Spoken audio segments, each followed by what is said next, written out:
I was born in Charleston, South Carolina in 1946 at the Navy Hospital. And when I went, back in those days, there was only two things to be. A woman could only be a nurse or a teacher.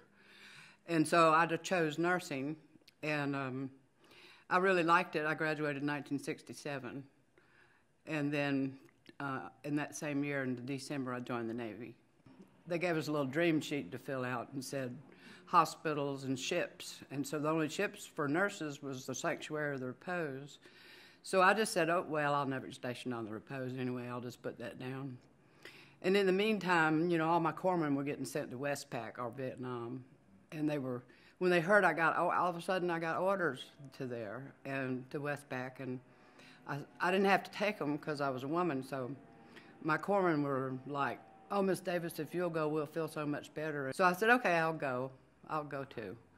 So we did. We all went. And I saw a couple of them over there, and one guy got hit in the back of the head with a piece of shrapnel, and he was pretty bad off. And then one of my other corpsmen, I found out later, got killed, and I went to Washington and saw his name on the wall.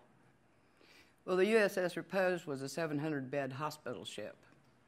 And we treated the South Vietnamese Army, our guys, the Marines, Army if they were there. And we had little children that had been hit with, you know, different types of missiles and bombs and things, and had their legs and arms and faces blown off. And we had to, we did our best to get them back, you know, did skin grafts and all kinds of stuff on them.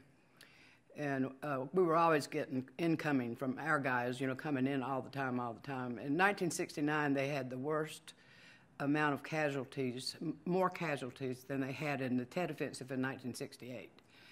And we got the Navy Unit Commendation Medal for all the service that we did that year. Then I came home straight from what they call the rice paddies to my mother's living room, which was really strange.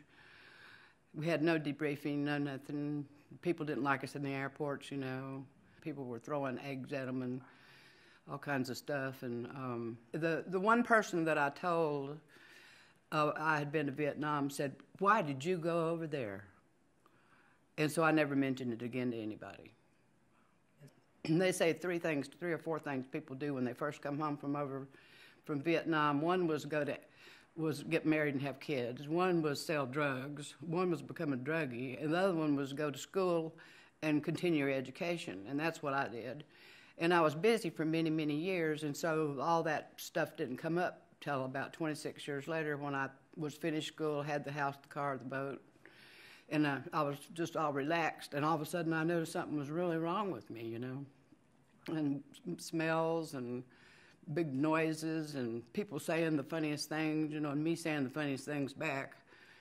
And I started drinking too much, and you know, it was just really a bad situation. So I went to the vet center, and he said, you have post-traumatic stress disorder. And I said, no, I don't. And so I didn't go back there for a little bit. And then I got really depressed and all kinds of stuff, and my dad had to come get me from South Carolina and bring me home for a while. So I went back to Tampa, where I went to the vet center, Florida. So I went back there and went back to him, and he said, you need treatment. So we started looking at doing that. And I'm a lot better now, but I was really bad off at one time. When I first joined, they made us fill out this sheet of paper, you know, all about you. And one question was, do you have homosexual tendencies?